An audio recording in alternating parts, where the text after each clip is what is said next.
SER Podcast. Javier San Pedro es doctor en genética y biología molecular, colaborador del País. Perasto Piñá es químico, es bioquímico, conduce en la 2 El Cazador de Cerebros. ¿Cómo estáis? Muy bien. Os veía muy atentos a la conversación sobre chinches con Juanjo Millas antes y con el... Sí, había un momento donde, antes de los chinches, que se hablaba de esa, que creo que llamaban cópula traumática, donde se pinchaba a un organismo y el semen por vía subcutánea llegaba donde las gónadas para fertilizar, y veía al equipo de La Vivir como muy entusiasmado y sorprendido, y me recordó un caso de unos gusanos que se llaman planarias hermafroditas. Son hermafroditas, ambos tienen tanto el órgano genital masculino como femenino. Entonces, y hay vídeos de eso, luchan para ver quién pincha a quién. Es decir, dos que quieren aparearse, ambos quieren ser el macho, porque el macho simplemente pincha y no tiene que quedarse con todo el proceso del embarazo. Entonces le llaman penis fencing, esgrima de pene. Es decir, ves a los dos gusanos con el pincho, que es la especie de pene, para introducir el semen en algún punto del cuerpo de lo que después será una hembra, para que el semen de manera subcutánea vaya a los órganos genitales, y los ves luchando con esta estrategia de pinchar el pene al otro. Me pareció curioso. Curioso, hay muchas maneras de calificarlo. Y eso se puede ver, digamos. Hay vídeos. Eso, es que la reproducción en la naturaleza, piensa en los peces que hacen cópula. No hacen cópula, es decir, le llaman reproducción externa. Sí. O sea, lanzan los óvulos, digamos, al agua, y después los esperma al agua. Y si se encuentran en el agua, claro, la evolución. Estamos entrando en tu terreno favorito y no hemos llegado todavía a él. Sí. Y luego la gente entenderá por qué. Antes vamos a hacer un pequeño repaso de cosas que quería comentaros. Algo se está moviendo en Estocolmo, escribías tú, Javier, esta semana en El País, por las dos científicas que se han colado entre los premiados de los Nobel. Digo que se han colado porque el desequilibrio sí que está en es palmario, sí. La premio Nobel de Medicina de este año, Katalin Karikó, es solo la 13ª mujer que recibe el premio de Medicina desde 1901, que se fundaron los premios. Y la de Física ya es la 6ª, o sea, solo la 6ª, ¿no? Pero es cierto que casi todas estas mujeres, estas 13 y estas 6, han ocurrido en los últimos años, ¿no? El siglo XX fue desolador, ¿no?, para la igualdad entre hombres y mujeres en la ciencia, pero es obvio que la academia está intentando corregir poco a poco esa tendencia. Y esto es importante porque los premios no son solo un reconocimiento a lo que un científico ha hecho en el pasado, también son señales para la sociedad. Un premio tan importante como el premio Nobel manda una señal fuerte a la sociedad. Y las chicas jóvenes que están pensando en estudiar ciencias, están interesadas en las ciencias, van a recibir estos ejemplos como un soplo de aire fresco, ¿no? Como la sensación de que pueden tener un futuro más brillante de lo que han tenido durante el siglo XX las mujeres. El Nobel de Física, que siempre hemos contado, en la carrera de Física hay muchas más estudiantes mujeres que hombres. El Nobel de Física se lo ha llevado una tecnología todavía experimental y cuyas aplicaciones son difíciles de imaginar. Se llama la atoquímica o la atobiología, que podrían crear nuevas formas de alterar la materia o alterar el tiempo real. Ato significa 18 en danés. Es una trillonésima de segundo, trillonésima en español, es decir, una millonésima de una millonésima de una millonésima de segundo. Eso es un atosegundo. He encontrado un ejemplo por ahí muy ilustrativo. Siento no poder citar a su autor porque no me acuerdo quién es, pero sí me he quedado con su idea. La Tierra da una vuelta al Sol cada año, ¿no? Entonces, si una civilización extraterrestre nos estuviera haciendo una foto con una máquina que solo tira una foto cada siglo, pues claro, no va a poder deducir cómo se mueve la Tierra respecto al Sol, porque claro, da una vuelta cada año, si solo haces una foto cada siglo. Y este es el problema que teníamos con los electrones dentro del átomo, ¿no? No es enteramente correcto decir que los electrones dan vueltas en torno al núcleo, porque hay todo tipo de complicaciones cuánticas. Javier ha puesto la cara que pone cuando dice no lo vais a entender, así que no os lo cuento. No, pero el concepto es eso, es una cámara hiperrápida, es decir, hacen pulsos de luz láser muy cortos, o sea, de atosegundos, y entonces en cada pulso de luz láser puedes ver dónde está el electrón.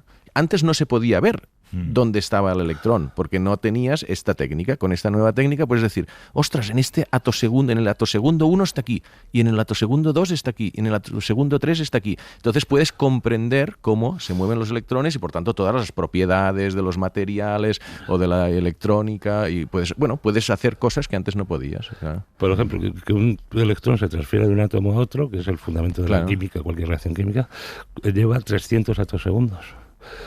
De manera que estamos en unas escalas que nos permiten un gran nivel de detalle.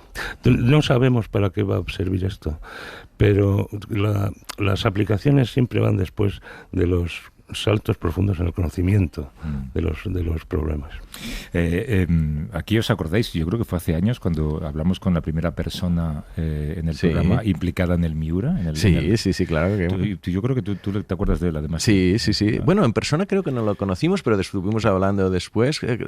No me acuerdo el nombre. Raúl, puede ser.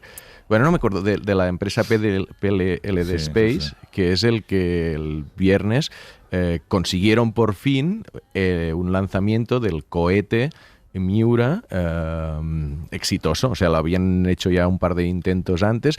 Como contexto, hay toda esta disciplina que llaman New Space, que es decir, más allá del... O sea, en las noticias sale mucho lo de los viajes a la Luna y tal y cual, pero aquí lo más trascendente realmente es poder poner satélites en órbitas bajas y todo esto tiene implicaciones económicas. Hay empresas que podrán tener satélites para vigilar pues, sus campos de cultivo, lo que sea, y esto no había en España nadie que pudiera poner un satélite en órbita. O sea, si hay alguna empresa o un organismo público o privado que quiere poner un satélite, pues tiene que recurrir afuera. Entonces, este grupo de entusiastas que montaron inicialmente esta empresa y han recibido bastante ayuda pública, pues es una aventura, es una historia bonita de algo que inicialmente pensabas, pero ¿cómo vais a construir un cohete para poner satélites en el espacio? Esto es cosa de Japón, de Estados Unidos, de Europa como conjunto, y ellos de manera muy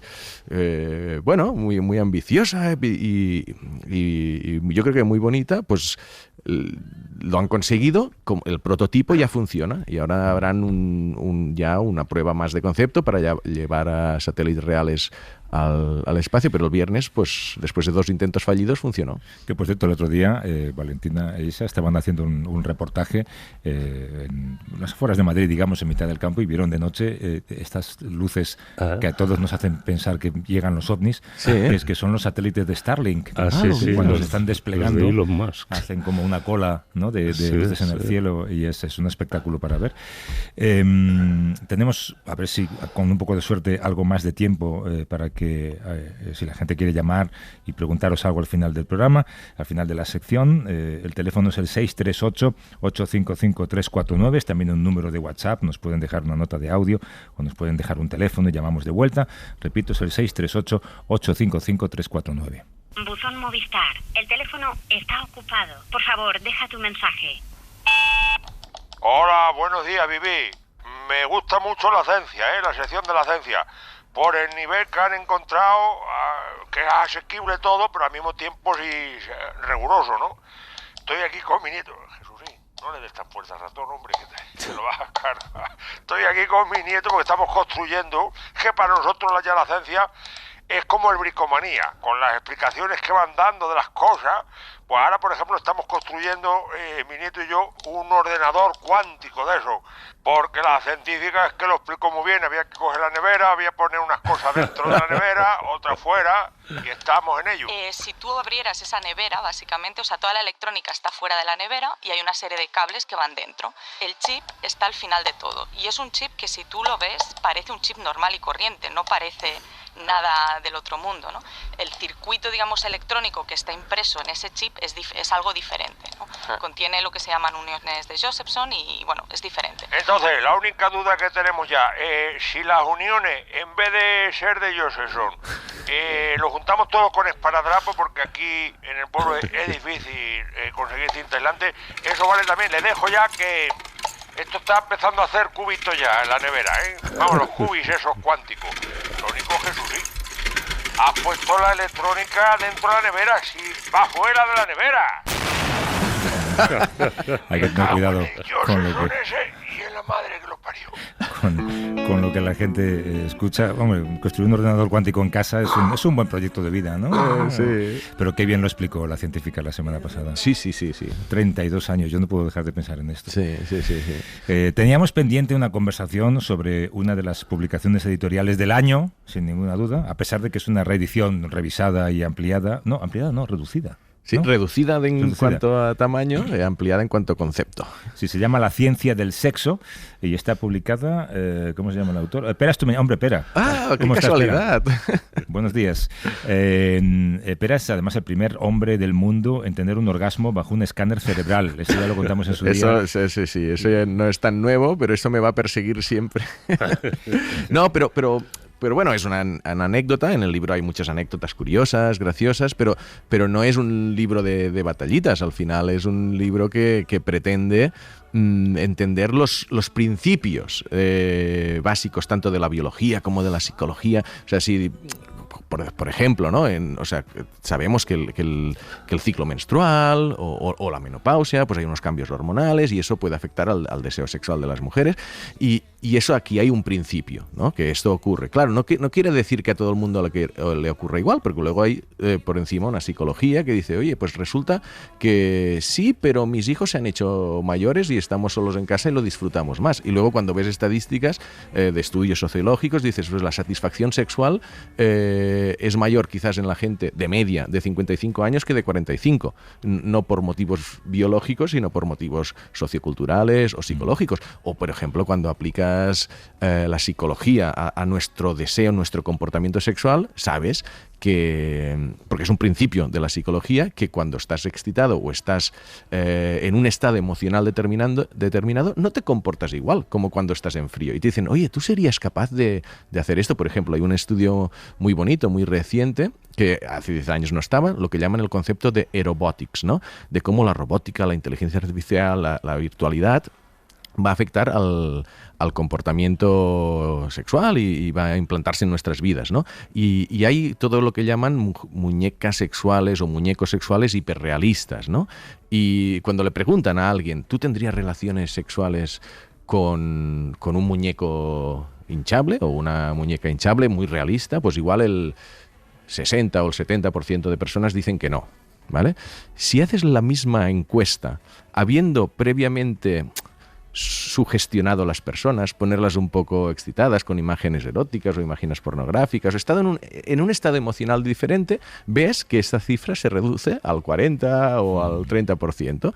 Entonces te das cuenta de que nosotros pensamos a veces de nuestro comportamiento sexual de manera muy racional, y después se hacen cosas o se piensan cosas de manera diferente. Entonces, en el libro, yo lo que he pretendido, y ahora es un libro que sí, se publicó hace 10 años, pero ahora hay una versión, pues eso, más condensada y más actualizada, pues es entender esos principios, ¿no? Que luego la gente cuando los lee sí que se los hace propio y puede decir, ostras, pues este principio a mí me aplica o no me aplica, pero va entendiendo el porqué, ¿no? Y te hace de alguna forma pensar en comprender tu cuerpo y tu mente, en realidad. Es curioso porque te preguntaba antes fuera de micrófono en qué ha variado la ciencia, sobre todo la ciencia en torno a la sexualidad en los últimos 10 años. Y claro, la ciencia ha variado poco, pero han variado muchas cosas. Claro. Ha variado la concepción del género, por ejemplo, y tú me decías que ha variado la frecuencia.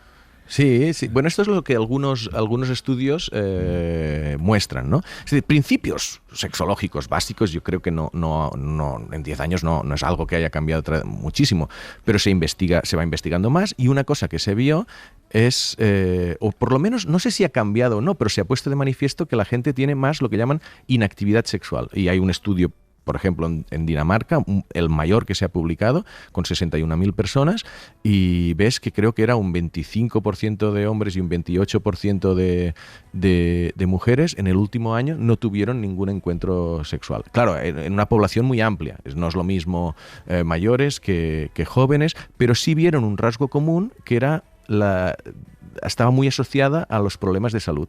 Quizás personas con diabetes o problemas con salud mental, pues están mucho más representadas en el grupo de gente con inactividad sexual. Entonces, lo que hacen estos estudios más sociológicos también, a mí me gusta mucho la parte biológica, porque es lo que realmente nos muestra cómo funciona el cuerpo y el deseo sexual, en el orgasmo, en todo eso, ¿no? Pero los estudios sociológicos te dicen si estas impresiones que tenemos son realidad o no. ¿Está cambiando el cuestionamiento de género? ¿Hay más gente que se define como transgénero ahora que hace un tiempo? Sí.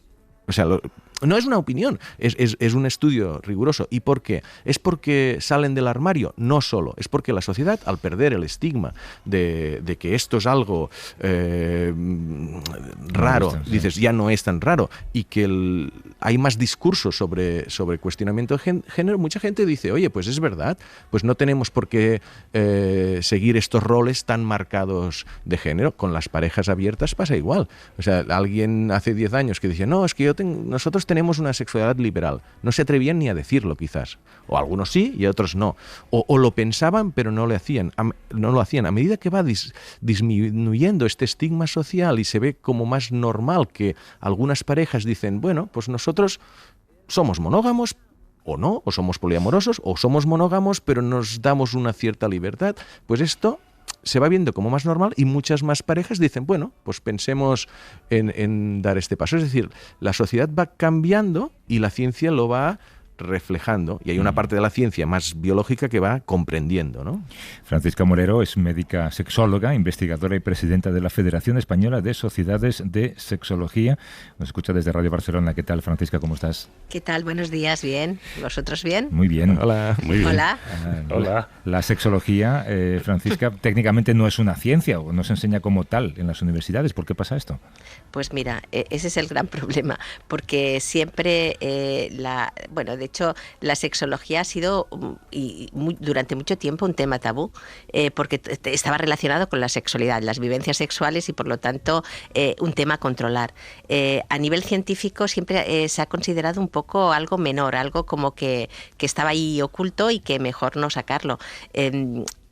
Empezó de alguna manera dentro del ámbito médico, porque hemos de recordar antes de la Segunda Guerra Mundial, sobre todo en Centroamérica, donde empezaron quizás los primeros más llamativos, ¿no? También en Estados Unidos, evidentemente, hablando y entendiendo la sexología como algo que era importante estudiar porque era algo fundamental en el ser humano.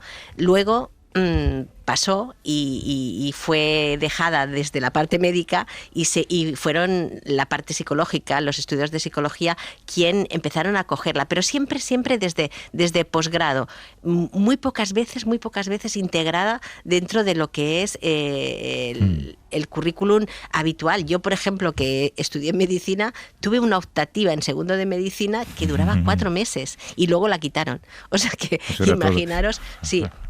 Todo lo que ha sido después un poco en el tema de posgrado. Por eso lo que tenemos actualmente aquí en este país son másteres que dependen de algunos de entidades privadas y otros de universidades.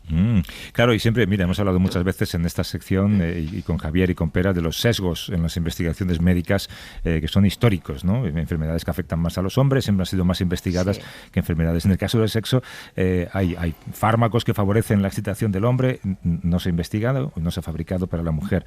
Vosotros ahora estáis investigando para intentar entender la excitación femenina, que también es mucho más desconocida para la ciencia, ¿no? Claro. Fíjate que de hecho, si hablamos de sexología, lo más desconocido sigue siendo la parte más biológica de la sexualidad femenina. No solo la biológica, yo diría toda en general, porque antes lo habéis dicho muy bien, ¿no? El tema de que no podemos entender cómo funciona la sexualidad nuestra, de las personas, si no entendemos el concepto biopsicosocial. Y el problema es que cuando hablamos de concepto biopsicosocial es como, bueno, es una frase, es una palabra muy bonita, es una palabra que a todo el mundo le gusta y le encanta decirla, pero a la hora de la verdad no se lleva a cabo. Es muy difícil porque realmente uno de los grandes problemas que tiene la ciencia es la coordinación multidisciplinar. Ese es el problema que tenemos. En el caso de la sexualidad femenina, ¿qué es lo que ha pasado? Que siempre se decía, ¿no?, que la sexualidad masculina es mucho más orgánica o mucho más biológica, y la sexualidad femenina siempre se le ha atribuido el hecho de mucho más mental, ¿no? Es decir, la mujer no tiene deseo porque está muy preocupada, la mujer cuando tiene alguna cosa tiene siempre menos deseo que el hombre porque tiene menos testosterona. Todas estas cosas que nos han ido envolviendo pues han hecho que realmente tengamos una percepción de la sexualidad femenina que no es real, ni mucho menos. Y nosotros, ¿qué estamos estudiando? Pues fijaros que cuando hablamos de problemas de excitación en el caso masculino, estamos hablando de algo muchas veces muy biológico o una base muy biológica que tiene que ver con una disfunción endotelial. Hay una alteración vascular. Por eso muchas veces una persona con disfunción eréctil tiene otros factores de riesgo asociados, como es la diabetes o la hipertensión o el síndrome metabólico. Y todos los médicos de familia y todos los psicólogos saben que una persona, un hombre hipertenso o diabético puede tener un problema de disfunción eréctil, que es un trastorno de la excitación. En cambio, las mujeres, que hay cantidad de ellas que son hipertensas, diabéticas, que tienen problemas de dislipemias, que tienen problemas de esto, nadie les pregunta, ni nadie tiene en su cabeza que un trastorno de la excitación puede tener este factor como algo muy importante. Siempre piensan que va con otras cosas, ¿no? Entonces estamos estudiando precisamente eso, cómo en las mujeres pueden distinguir lo que es un trastorno de deseo de un trastorno de la excitación, y cómo en un trastorno de la excitación, a veces por un problema de disfunción endotelial, de alteraciones en el endotelio, en la capa interna de los vasos sanguíneos, pues dar una medicación adecuada, o que puede ser la misma que la masculina, pero desde luego con una dosis diferentes y con una administración diferente, puede beneficiarnos a conseguir que esta mujer pueda mejorar su excitación. Siempre dentro de un abordaje integral. Eso sí que es importante, porque los fármacos de por sí pueden hacer algo, pero no son suficientes. No, es súper interesante. Es que claro, cuando ves el comportamiento de hombres y mujeres, ves que hay ciertas diferencias.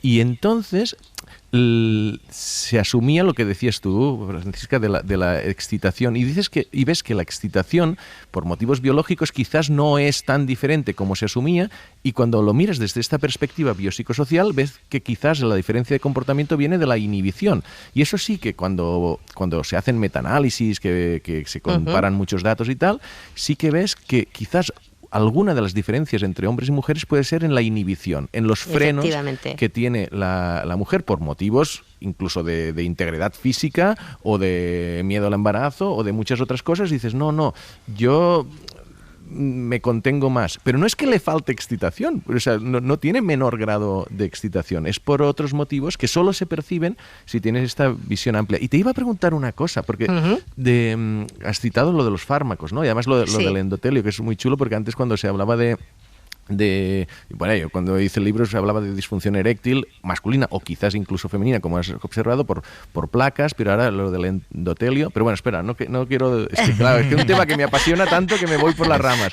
Pero había una investigación con el flibanserine, que era el que se parecía que iba a ser el primer fármaco para el deseo sexual femenino, que se estaba investigando cuando yo publiqué el primer libro, y no estaba aprobado todavía para la FDA. Y ahora ya está aprobado. Y es un fármaco controvertido porque en teoría es para aumentar el deseo sexual femenino y se tenéis que tomar cada día. ¿Vosotros lo utilizáis? Fíjate, no podemos utilizarlo porque no está aprobado en Europa.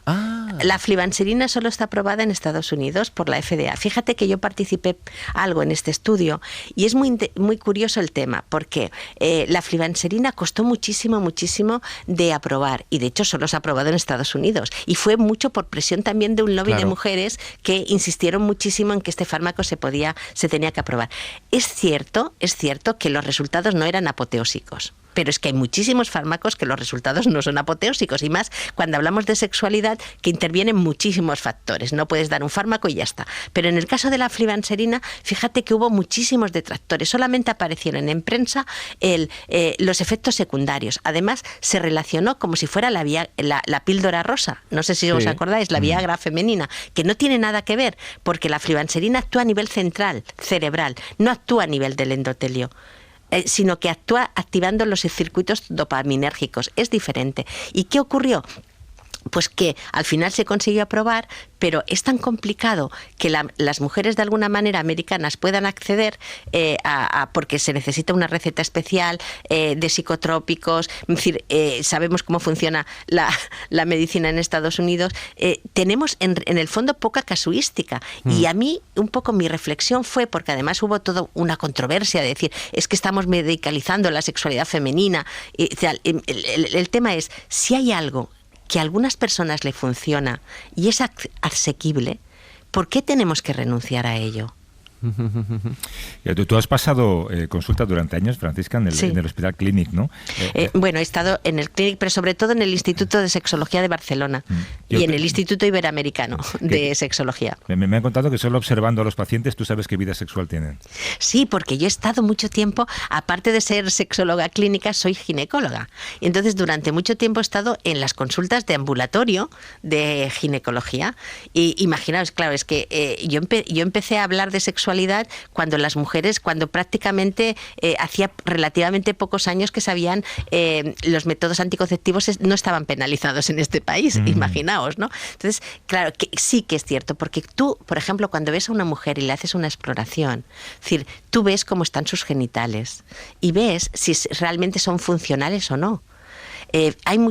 Independientemente de la edad, todos sabemos que a partir de una edad determinada, a partir de la menopausia, toda la parte genital cambia. En la mujer de una manera más brusca, porque llega la menopausia, ¿no? Y aparece pues lo que es una cosa que se llama síndrome genitourinario de la menopausia, que aparece una cierta atrofia vulvovaginal. Bueno, pues eso molesta mucho, produce dolor, y es uno de los motivos más importantes de evitación de las relaciones sexuales de las mujeres que tienen pareja. ¿Cuál es el problema? El tema está en que la primera recomendación es mantener actividad sexual periódica, y cuando tú pones a esas mujeres en la camilla, tú ves las vaginas y las vulvas. Y yo siempre lo he dicho, mis colegas a veces se han reído, ¿no? Y me dicen, y yo les digo, es que las vaginas y las vulvas hablan. Y es verdad que hablan, porque una mujer puede tener 70 años, puede tener 80, puede tener 60 y puede tener una vagina y una vulva en unas condiciones excelentes, y es porque muchas veces la causa fundamental es porque tiene actividad sexual periódica. Me encanta la pasión con la que lo cuentan. Sí. Hombre, es que es muy bonito, porque ves el comportamiento. Francisca Molero, que es médica sexóloga, investigadora y presidenta de la Federación Española de Sociedades de Sexología. Gracias por aportar tanto al programa, Francisca. Muchas gracias a vosotros. Y yo quería felicitar a Pera, porque realmente el libro de hace 10 años nos encantó a la Sociedad Científica de Sexología, porque nos sirvió, aprendimos cosas con... Sí, Pera, aprendimos cosas, y estoy deseando ver la nueva edición porque Pera también es un apasionado de la ciencia. Entonces, cuando el buscar respuestas, a mí me apasiona toda la parte de los neurotransmisores, me apasiona toda la parte hormonal, me apasiona cómo la parte sociológica y psicológica influye, ¿no?, en nuestra manera de sentir y de ser. Y yo quería agradecerle a Pera, pues eso, su aporte a nuestra ciencia. Se ha puesto rojo. Además es que la palabra neurotransmisores es su palabra favorita número 1. Francisca, un abrazo, gracias. Un abrazo, hasta luego, adiós.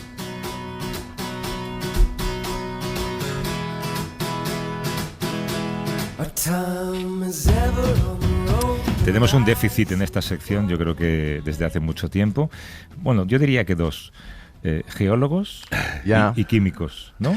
Químicos especialmente, Sí, creo. Por la trascendencia social, no digo nada contra los geólogos, pero por la trascendencia social para el mundo que tiene la química en todos los sentidos que están. Pero bueno. Los tenemos maltratados a los pobres, a los geólogos un poco también, porque además alguien... Sí, porque con los químicos no los sacamos, pero a los geólogos es que los sacamos mal. O sea, que hay algunos invitados que los ponen de vuelta y media. Sí, de hecho vino alguien que redactaba o ayudaba a redactar libros de texto de ciencia y siempre decía que la geología la ponían en el último capítulo y que los niños nunca llegan, así como tendremos geólogos. Javier García es catedrático de Química Inorgánica en la Universidad de Alicante, presidente de la Unión Internacional de Química Pura y Aplicada. ¿Cómo estás, Javier? Buenos días. Hola, buenos días, ¿qué tal? Si digo que tú estás a cargo de la tabla periódica de los elementos, o sea, que eres el jefe de la tabla periódica, ¿estoy exagerando? Estás exagerando mucho. Pero no tanto, ¿eh? No tanto. Algo hay. Cuenta.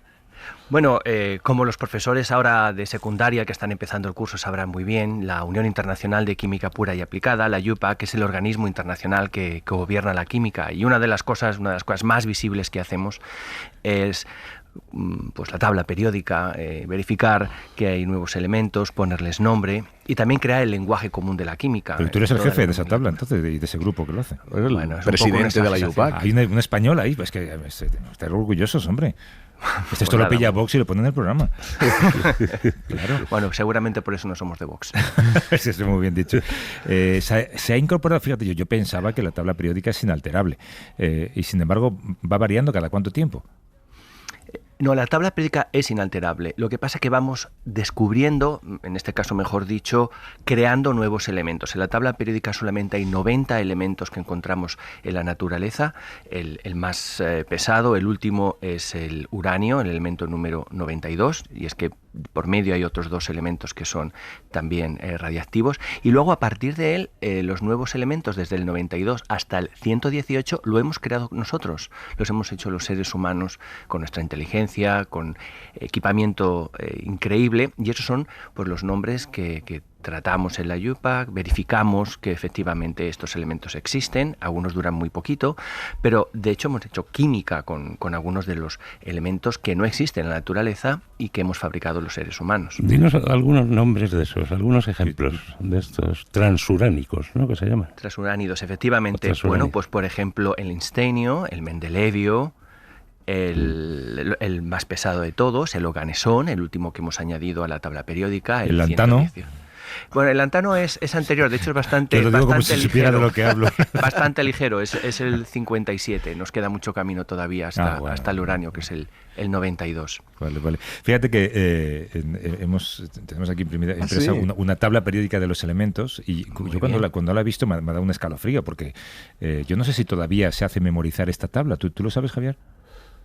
Bueno, antes de decir si hay que memorizarla o no, yo diría que la tabla periódica es la mejor chuleta de química que podemos construir. De hecho, hay un esfuerzo enorme de un montón de hombres y mujeres para ordenar todas las cosas en una tabla sencilla. Entonces, yo lo que le diría a los alumnos que empiezan ahora el curso y que efectivamente pues les puede entrar también un escalofrío cuando vean la tabla periódica en sus libros de texto, que es la mejor chuleta que tienen, porque sabiéndose la tabla periódica tienen la mitad de la asignatura aprobada, porque están ordenados los elementos de manera que tiene sentido, que nos permite predecir sus propiedades. Y ha sido un esfuerzo enorme de muchísimos hombres y mujeres que han puesto pues todo su talento para que podamos tener estas tablas periódicas que se han convertido en un icono de la ciencia y están, bueno, en todos los laboratorios de química, en muchas clases de ciencia. Y Javier, en esta tabla periódica pues hay elementos más abundantes y otros más extraños, ¿no? Nosotros, bueno, tú creo que estás muy involucrado en casi lo que sería la geopolítica de estos elementos químicos, que son muy extraños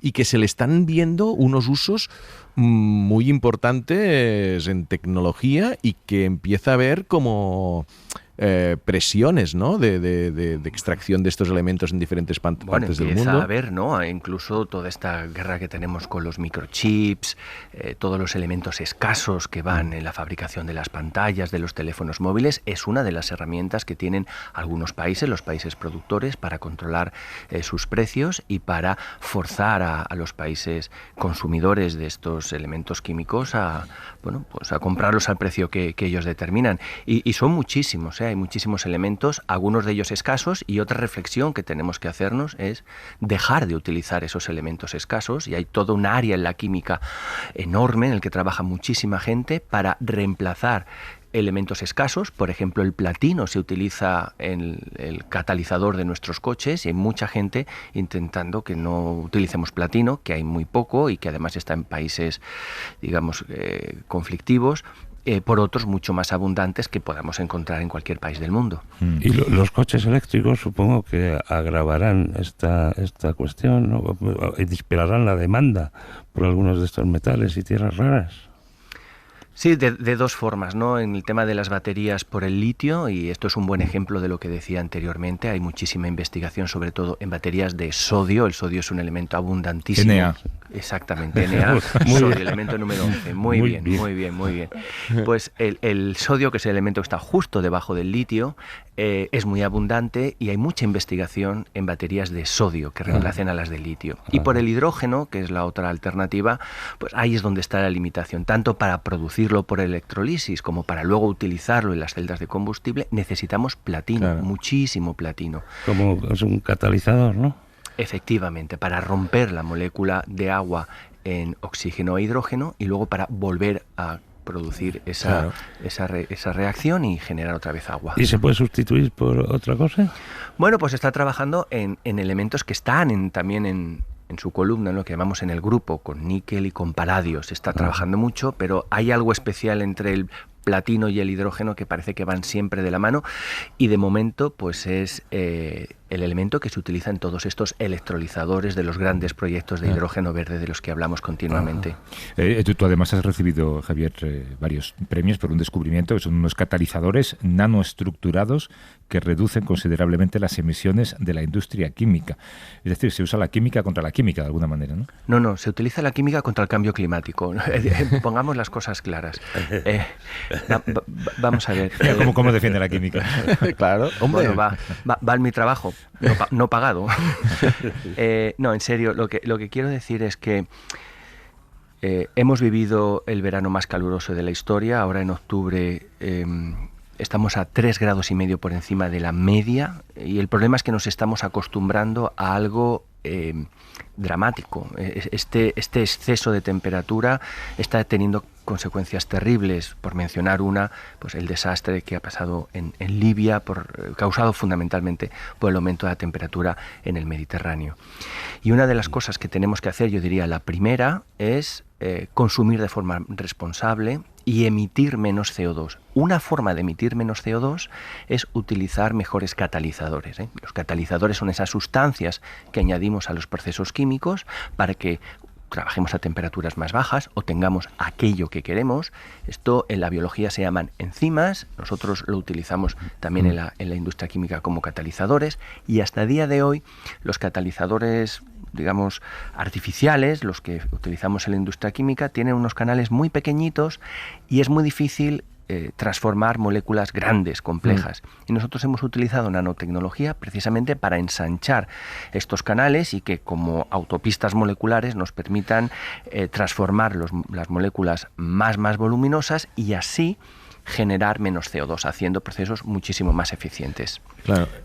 Sí, yo solo dos cositas rápidas, porque esto te decía, los premios que le han dado a Javier. O sea, es que Javier tiene 50, no lo va a decir quizás, pero tiene 55 patentes. Él, una gran expertise que tiene es de transformar esto que se hace en el laboratorio en aplicaciones. O sea, con 40 creo que me dijiste de esas patentes se formó una empresa que al final también te ha dado mucho rendimiento económico a tú. Es decir, es un tema que no nos da tiempo a hablar, pero esta transferencia del laboratorio a la aplicación es muy importante. Y luego, cómo la química es capaz de cambiar las reglas del juego. Correcto. Es decir, estamos emitiendo mucho CO2, tú hablabas de cómo emitir menos, pero en el encuentro que coincidimos de la Universidad Rovira i Virgili, esto ahora no sabemos hacerlo, no sabemos capturar el CO2 que hay en la atmósfera, atraparlo y transformarlo en metanol. La única manera de que consiguiéramos hacer esto no es con industria, es con química. Esto es hacer unos catalizadores nuevos, hacer algo nuevo que seamos capaces de hacer esto.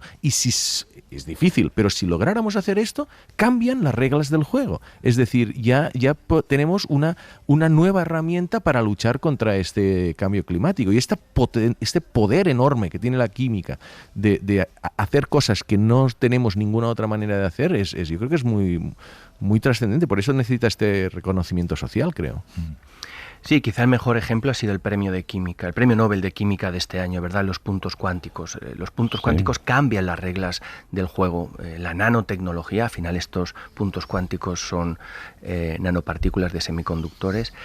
No es tanto hacer las cosas pequeñas, sino hacer las cosas distintas. Esto es lo que nos está enseñando la química, la nanotecnología, que cuando el tamaño de los materiales es muy, muy pequeño, sus propiedades cambian radicalmente y podemos hacer cosas que hasta entonces eran imposibles. Y por eso necesitamos no solo más química, más investigación, más gente dedicada a inventar las nuevas reglas del juego, porque las que tenemos hoy en día no nos están llevando a nada bueno.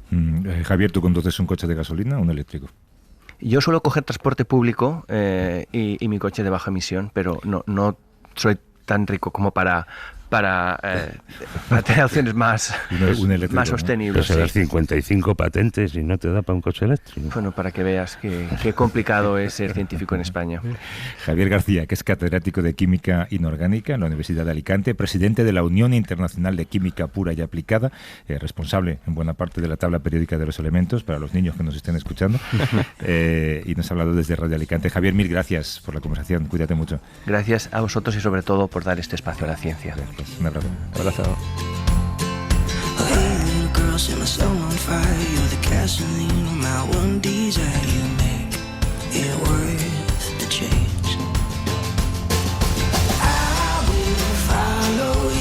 Queda poquito, pero alguna llamada cabe. Mari Carmen de Morón de la Frontera. ¿Cómo estás, Mari Carmen? Buenos días. Hola, buenos días. Un placer saludarle. ¿Cómo va la mañana? ¿Todo bien? Bueno, con un poquito de calor, pero bien. Sí, claro, eso coincide mucho con lo que hablamos. ¿Querías plantear alguna pregunta a Javier y a Pera, Mari Carmen? Sí, quería plantearle una duda que tengo. No sé si es un descubrimiento maravilloso o un disparate horroroso. Hace unas semanas escuché casualmente a Pablo Motos decir que habían descubierto que el corazón tenía neuronas. Entonces yo he estado buscando documentación y no he encontrado nada. Me gustaría que me lo confirmara, por favor. Gracias, Mari Carmen. Un abrazo.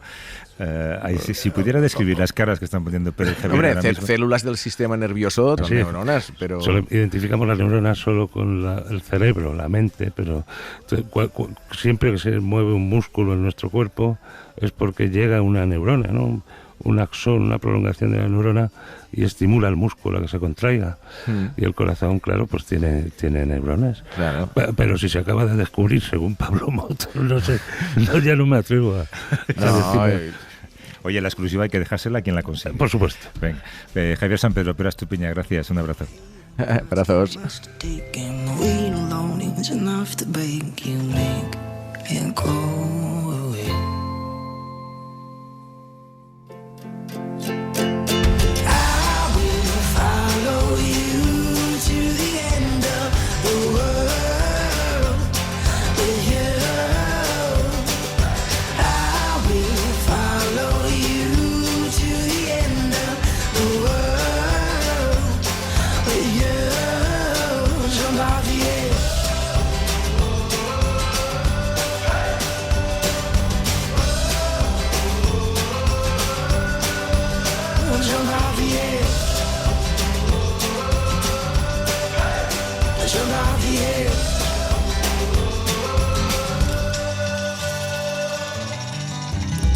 Para no perderte ningún episodio, síguenos en la aplicación o la web de la SER, Podium Podcast o tu plataforma de audio favorita.